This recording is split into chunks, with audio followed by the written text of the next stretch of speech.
Richard Merck, umiiyak na nakatayo sa harap ng kabaong ni Nora. May ibinulong din kaya sa superstar?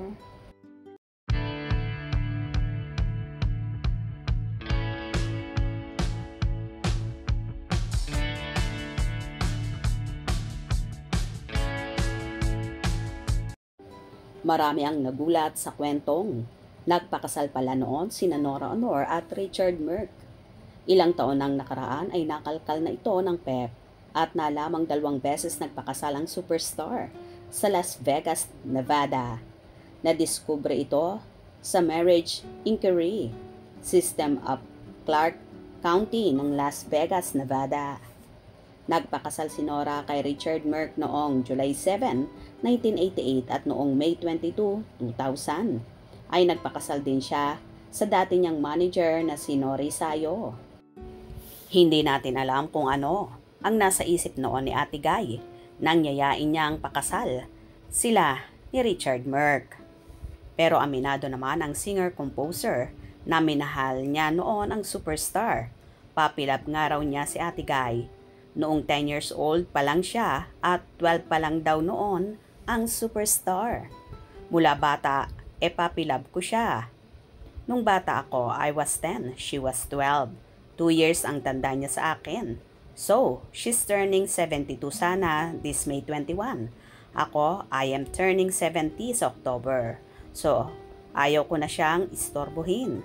Pagtatapat ni Richard Merck na medyo naguluhan ako dahil nagtitinda pa lang yata ng tubig sa trend si Nora nung 12 years old pa lang siya. 3 taon lang ang kanilang relasyon na kung saan malaki naman ang naitulong ni Richard sa singing career ng superstar dahil sa masusing pag-coach sa kanya sa singing engagements niya. Nalulong sa drugs si Richard at naging masamang impluensya siya sa actress.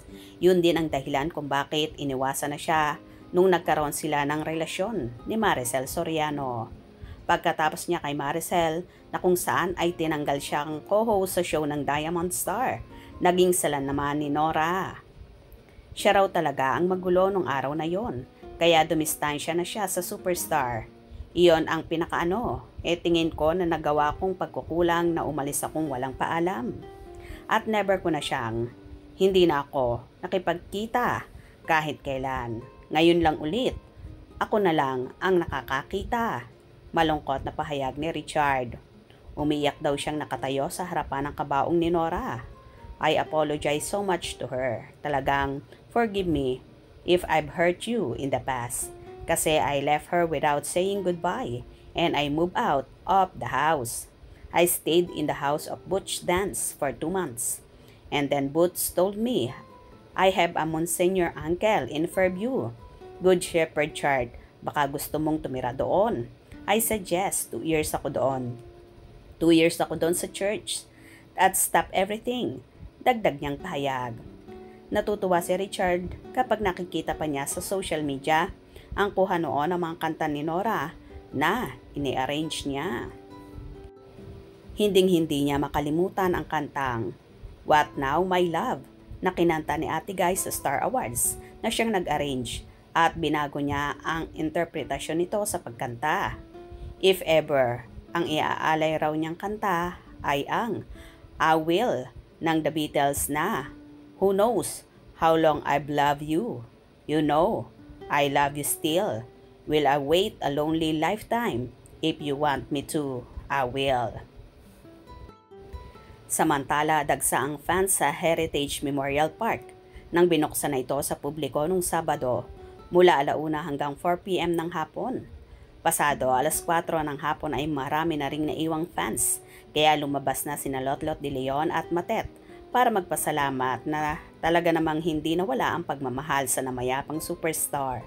Nagkaroon sila ng tribute para kay Nora at kinantahan nilang lahat si Nora ng Superstar ng Buhay Ko na pinasikat dati ng grupong Cinderella.